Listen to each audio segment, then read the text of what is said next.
오늘은 노자의 사상을 통해 억지로 애쓰지 않아도 괜찮은 삶에 대해 이야기해보려 합니다.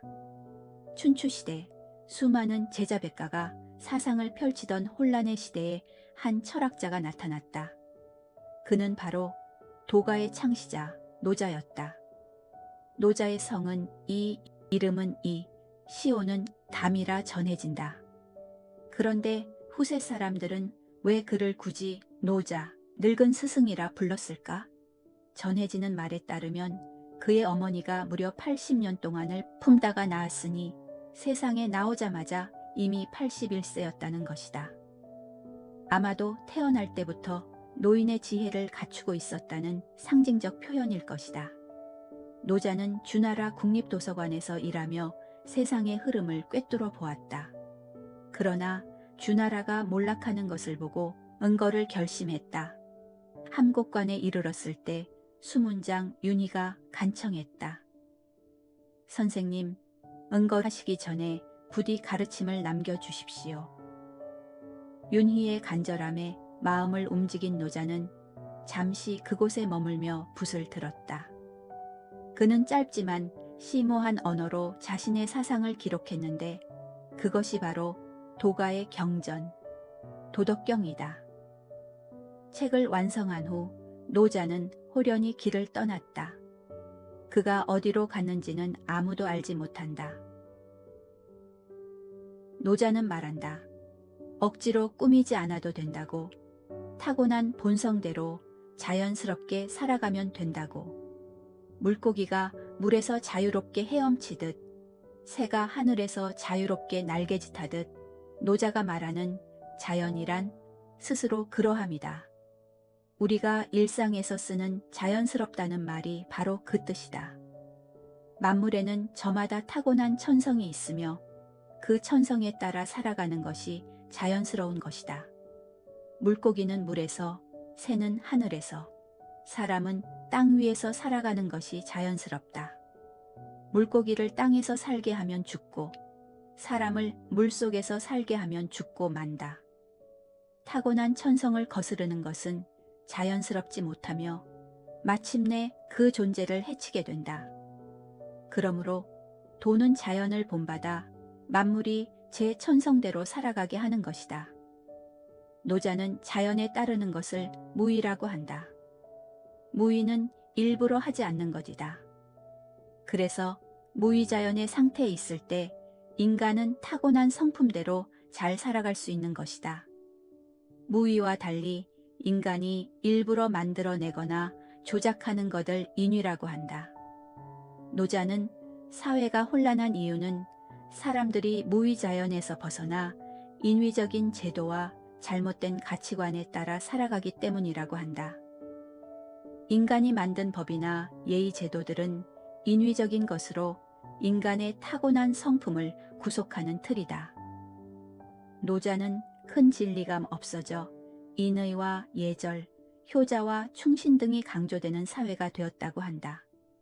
해마다 화두가 되는 말들이 있다.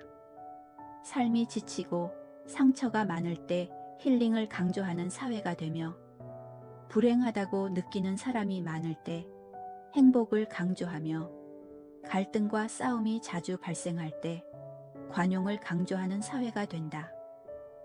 우리는 건강할 때는 건강에 대해서 생각하지 않고 살아간다. 위장이 건강할 때 우리는 위의 존재를 느끼지 않고 살아간다. 그런데 위가 아프게 되면 그때 위가 우리 몸의 어느 부분에 있는지 알게 된다. 그 부위의 아픔이 생생하게 느껴지고 위의 건강을 회복하기 위해 이런저런 약을 먹고 식이요법을 해나간다. 손가락을 다치게 되면 손가락의 존재가 크게 느껴지고 손가락의 치유를 위해 애쓰게 된다. 내 몸의 각각의 장기가 그 존재를 눈치채지도 못할 만큼 제 역할을 잘 해내고 있는 것이 무의라고 할 수 있을 것이다. 무의란 일부러 하지 않지만 자연스럽게 만사가 잘 돌아가게 하는 것이다. 이와 반대로 인위란 인간의 자연스러움을 거스르게 함으로써 온갖 병폐를 만들어내는 것이다. 타고난 천성이 느린 사람에게 뭐든지 빨리 하라고 재촉하면 어떻겠는가? 부끄러움이 많은 사람에게 다른 사람들 앞에 나서서 발표하라고 하면 어떻겠는가? 얼마 안 가 병이 들고 말 것이다. 우리의 교육 현실을 보면 노자가 말한 자연의 흐름과는 거꾸로 가고 있는 듯하다. 대표적인 예가 4세 고시와 7세 고시다. 아직 놀며 자라야 할 나이에 아이들은 시험 준비와 경쟁 속으로 내몰린다. 언어와 지식을 조기 학습하는 것이 능력처럼 여겨지지만 사실은 아이의 속도와 본성을 무시한 채 억지로 채워 넣는 인위의 삶일 뿐이다. 아이에게 필요한 것은 정해진 시간표가 아니라 뛰놀며 호기심을 마음껏 펼칠 수 있는 자유다. 시험과 경쟁이 일상이 되면 아이의 눈빛에서 반짝이던 자연스러운 생기가 점점 사라진다. 놀이와 성장을 통해 스스로 삶의 리듬을 배워야 할 시기에 아이들을 성적과 비교라는 잣대로 재단하며 본성에서 멀어지게 하고 있다. 요즘 들어 우울증을 호소하는 사람들이 부쩍 늘어나고 있다. 이는 단순히 개인의 나약함 때문이 아니다. 오히려 사회가 끊임없이 요구하는 틀에 자신을 맞추려다 본성을 억누른 결과일 것이다. 더 빨라야 하고 더 적극적이어야 하며 더 성과를 내야 한다는 눈에 보이지 않는 규범들이 우리를 옥죄고 있기 때문이다. 느긋한 사람은 게으르다고 불리고 내성적인 사람은 소극적이라 평가받는다. 그 과정에서 많은 이들이 자기 속도를 잃고 점점 병들어 가고 있는 것이다. 노자는 이런 인위적인 제도와 규범이 인간을 해치는 독이 된다고 보았다. 억지로 꾸미거나 맞추려 하지 않고 타고난 성품 그대로 자연스럽게 살아갈 때 비로소 행복에 다가갈 수 있다고 가르쳤다. 무위자연이란 결코 아무것도 하지 않는 삶이 아니라 억지로 꾸미지 않아도 이미 충분한 삶을 말한다. 그 속에서 우리는 억눌린 마음이 풀리고 삶의 진정한 균형과 평온을 되찾을 수 있다. 사람들은 부유하고 강하며 귀하고 아름답고 가득 찬 것을 좋아한다. 반대로 가난하고 약하고 천하며 못생기고 비어있는 것은 싫어한다. 그러나 노자는 절대적으로 옳은 것과 절대적으로 그른 것은 없다고 한다. 우리가 좋아하고 싫어하는 모든 것은 본래 상대적인 것에 불과하다는 것이다. 천하 사람들이 모두 아름다운 것을 아름다운 것으로 의식하지만 그것이 추한 것이고 모두 착함을 착함으로 의식하지만 그것이 착하지 않은 것이다. 그러므로 있음과 없음이 서로 낳고 어려움과 쉬움이 서로 이루며 김과 짧음이 서로 만들어내고 높음과 낮음이 서로 말미암으며 음과 소리가 서로 어울리고 앞과 뒤가 서로 따른다.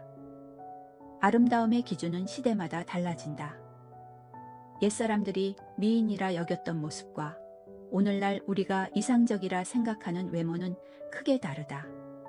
또 나라와 문화권에 따라서도 미인의 기준은 제각각이다. 미인이다, 아니다를 가르는 기준이란 결국 인간이 만들어낸 짧은 소견일 뿐이다. 착함의 기준도 마찬가지다. 어떤 이는 자신의 말을 잘 들어주면 착하다고 하고 어떤 이는 의도와 상관없이 다수에게 이익이 되는 것이 착하다고 말한다. 또 어떤 이는 결과보다 선한 의도를 가진 행동 자체를 착하다고 평가한다. 이렇게 선악의 기준은 사람과 상황에 따라 달라지며 하나의 절대적 기준으로 고정될 수 없다. 우리가 길다고 느끼는 것은 짧은 것이 있기 때문이며 어려움이란 쉬움이 있기에 드러난다. 음악 또한 높고 낮은 소리가 어울려야만 아름다움이 완성된다. 이렇듯 세상에서 옳다거나 그르다고 여기는 것들 대부분은 절대적 진리가 아니라 상대적인 판단일 뿐이다. 그렇기에 자신이 옳다고 믿는 것을 끝내 고집하는 것은 오히려 어리석음일 수 있다. 30개의 바퀴살이 가운데로 몰려드네. 가운데가 비어있어 바퀴가 굴러가네. 진흙을 빚어서 그릇을 만드나니 속이 비어있어 그릇이 쓸모있네. 문과 창을 뚫어 방을 만드나니 속이 비어있어 방들이 쓸모있네. 그러므로 있어서 이로운 것은 빈 부분의 쓸모 때문이네. 노자는 평소 우리가 주목하지 않는 것 또한 나름의 가치가 있다고 말한다. 우리는 무언가를 볼 때 그 겉모습에만 치중하는 경향이 있다.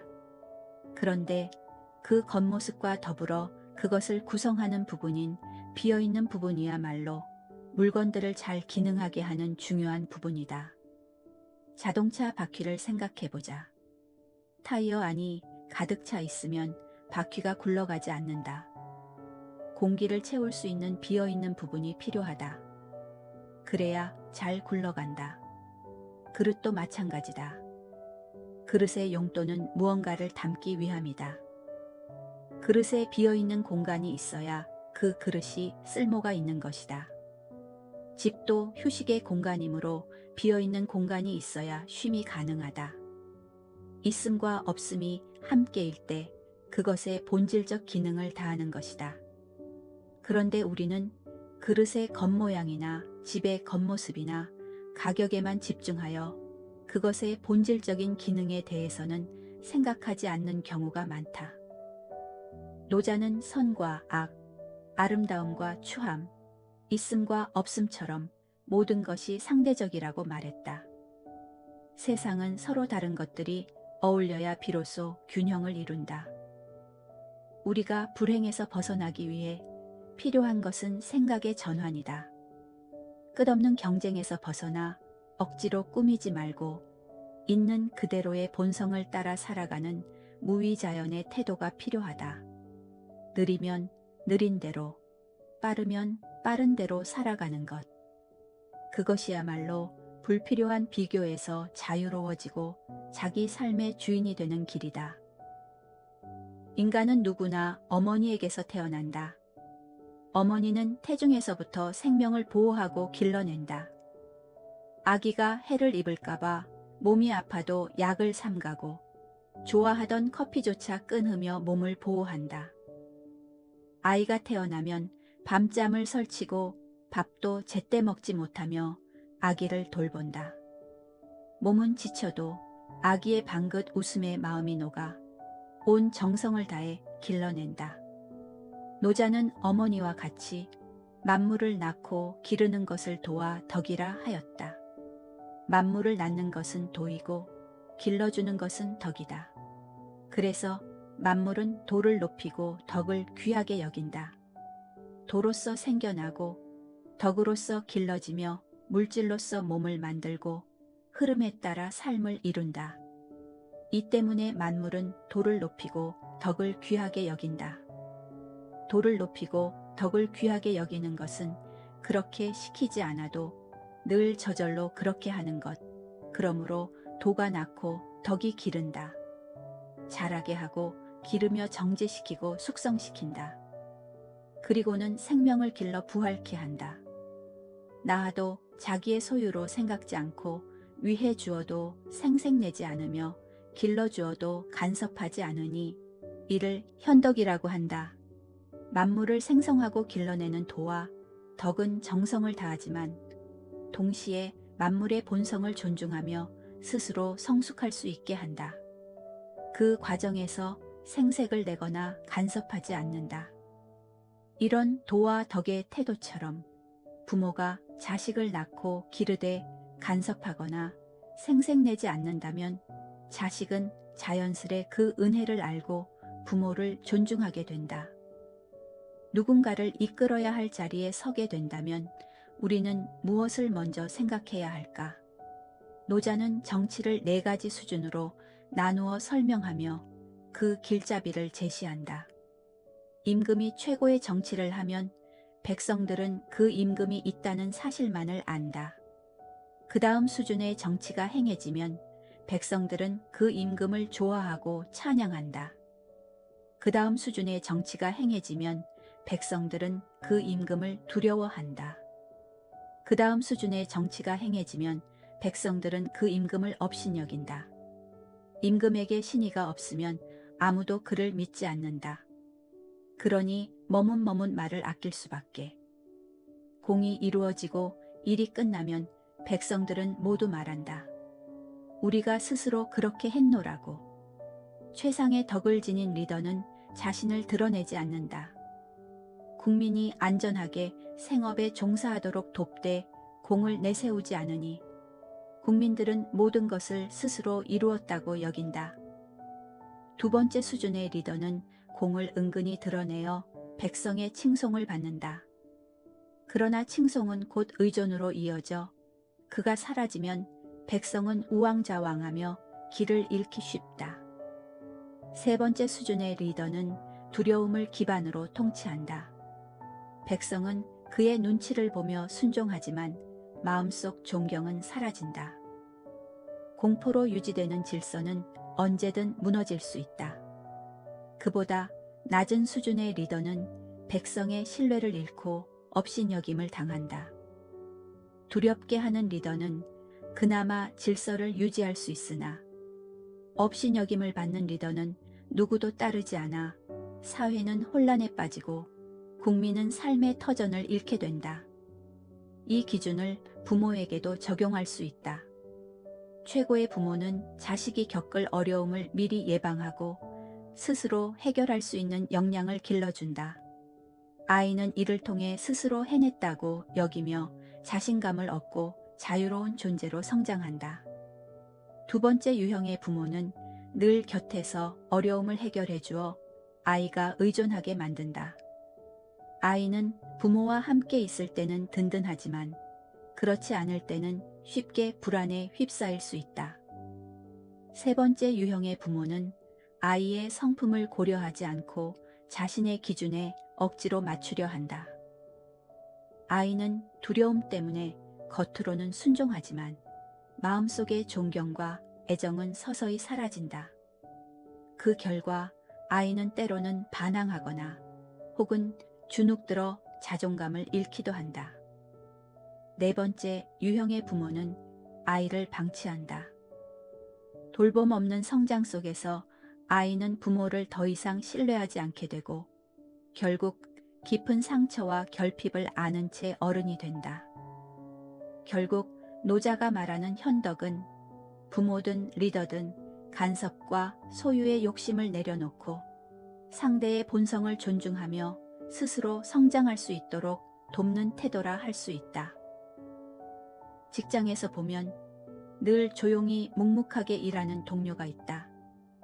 자신의 공을 크게 내세우지 않지만 어느새 그의 손길이 없으면 일이 돌아가지 않는다는 걸 알게 된다.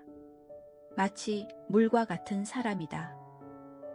물은 세상에서 가장 부드럽지만 단단한 바위 틈도 뚫고 들어간다. 온갖 것을 이롭게 하면서도 자신을 내세우지 않는다. 그리고 항상 낮은 곳으로 흘러가며 다투지 않는다. 가장 좋은 것은 물과 같다. 물은 온갖 것을 이롭게 하면서도 공을 다투지 않고 모두가 싫어하는 낮은 곳에 있으므로 도에 가깝다.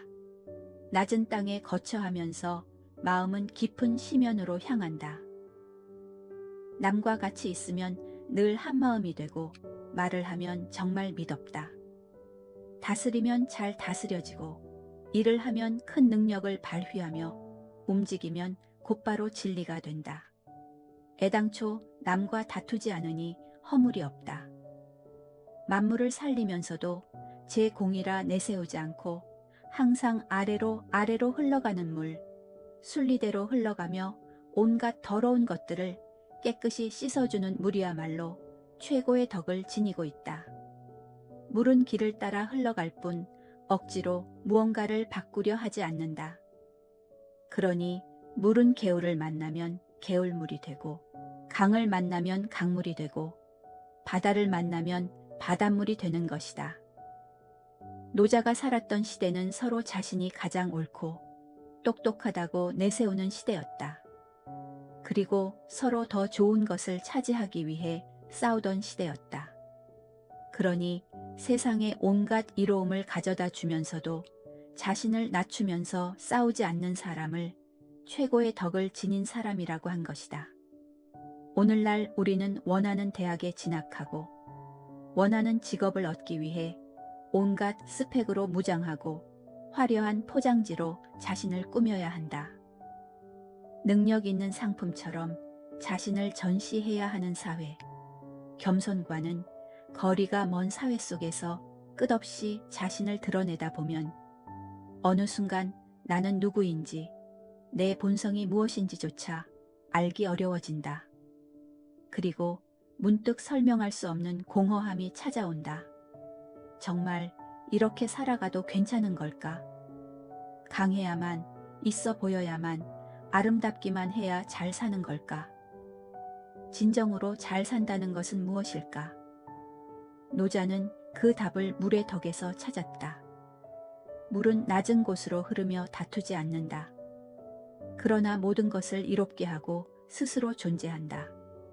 억지로 드러내지 않아도 세상과 조화를 이루는 것. 바로 그 삶이 노자가 말한 잘 산다의 의미다. 세상에서 가장 부드러운 것이 세상에서 가장 딱딱한 데를 다닐 수 있나니 없어야만 틈없는 곳으로 들어가는 법. 그래서 나는 무위의 이로움을 안다. 말없는 가르침, 무위의 이로움. 천하에 그것을 알고 따를 자 드물다. 물은 세상에서 가장 부드러우면서도 온 세상을 다닐 수 있다. 단단한 바위 틈에도 스며들어 생명을 살려낸다. 그러니 일부러 하지 않으면서도 하지 못하는 것이 없게 되는 것이다. 그런데 사람들은 이러한 진리를 알지 못한 채 하찮은 자신의 공을 내세우지 못해 안달복달하고 자신을 알아주지 않는다고 분노하고 자기가 알고 있는 얕은 지식을 세상의 진리인 양 여기며 다른 사람들의 말은 귀담아 듣지 않는다. 이기심, 편협함, 우쭐거림은 사람들이 무위의 덕을 잃어버려 생겨나는 병폐들이다. 내가 잘났다고 소리친들 다른 이가 알아줄 것인가? 오히려 웃음거리만 될 뿐이다. 물처럼 조용히, 그러나 묵묵히 다른 이들을 이롭게 하면서도 자신의 공을 드러내지 않는 사람이 있다. 그는 말없이 흘러가듯 살지만 어느새 주변 사람들은 그 덕을 알게 된다. 설령 아무도 알아주지 않아도 그는 개의치 않는다. 그런 사람이야말로 성인의 모습에 가깝다. 노자는 물이 만물을 이롭게 하면서도 늘 낮은 곳에 머무는 겸허의 덕, 다투지 않는 부쟁의 덕을 지녔다고 말한다. 그래서 물은 최고의 덕을 지닌 존재이며 이를 상선약수라 한다. 노자가 꿈꾸었던 나라는 어떤 모습일까?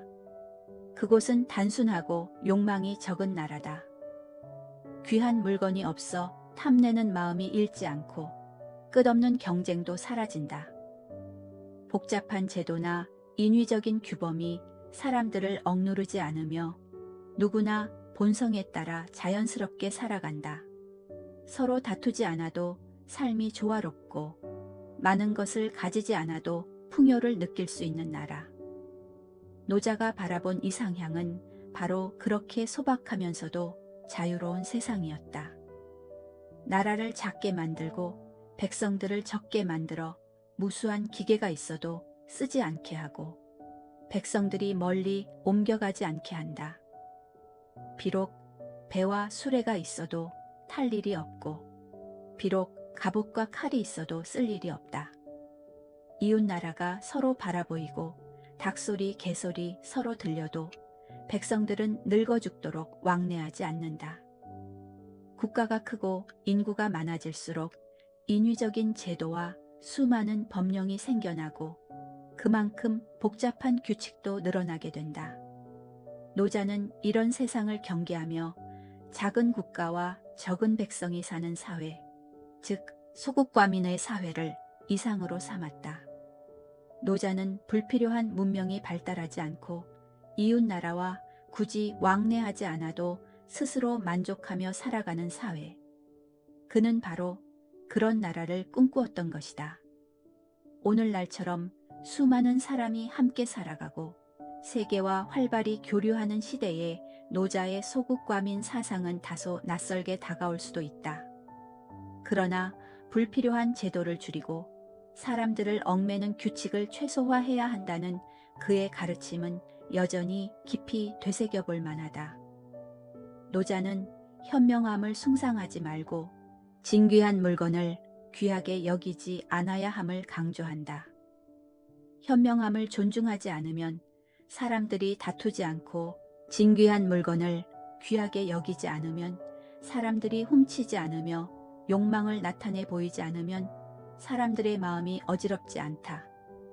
이 때문에 성인이 다스리면 사람들은 마음을 비우고 배를 채우며 뜻을 부드럽게 가지고 몸을 튼튼케 한다. 사람들이 줄곧 알미 없고 욕심이 없으면 영악한 자들이 어쩔 수 없으니 무의로 정치를 하면 다스려지지 않음이 없다. 백성들에게 이로운 기계들이 많아지면 국가는 점점 혼탁해진다. 사람들에게 기이한 재주가 많아질수록 기이한 물건들이 점점 더 생겨난다. 법령이 더욱 촘촘해질수록 도적들이 많이 생겨난다. 그러므로 성인은 말한다.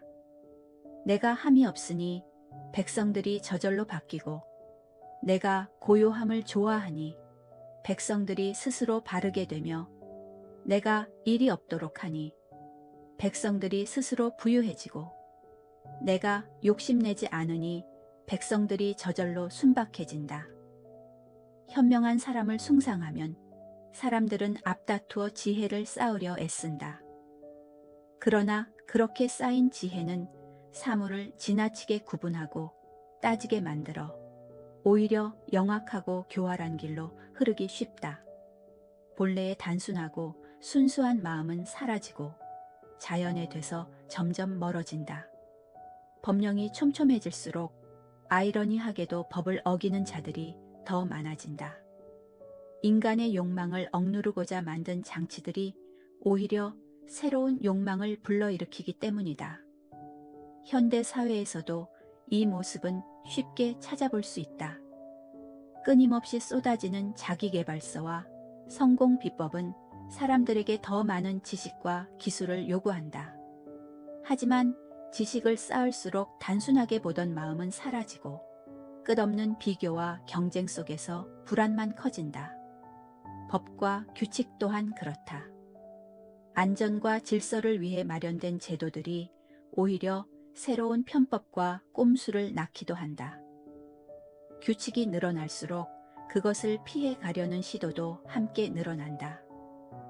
결국 문제의 근원은 법이나 기술이 아니라 인간 안에서 끝없이 자라나는 욕망이다.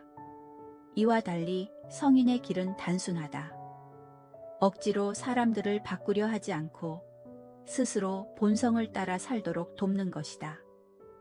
노자는 사람들이 무지하고 무욕하며 소박하게 살아가는 것이 오히려 자연에 가까운 삶이라고 보았다. 여기서 무지와 무욕은 어리석음이 아니라 인위적인 지식과 끝없는 욕망에 매이지 않는 태도를 뜻한다. 있는 그대로의 삶을 받아들이고 꼭 필요한 만큼만 누리며 살아갈 때 다툼은 사라지고 마음은 평온해진다. 과잉의 시대일수록 무위의 지혜가 필요하다. 욕망을 비우고 단순하게 살아가는 삶 속에서 참된 평화와 풍요가 찾아온다. 이것이 오늘날에도 여전히 유효한 노자의 메시지다. 화려함보다 소박함을, 다툼보다 겸허함을, 억지보다 자연스러움을 택할 때 우리는 노자의 길을 만난다. 그 길은 단순하지만 분명하다. 꾸미지 않아도 충분한 삶, 비어 있음 속에서 더 넉넉해지는 삶, 물처럼 낮고 겸허히 흐르는 삶. 바로 그곳에 노자가 남긴 지혜가 있다.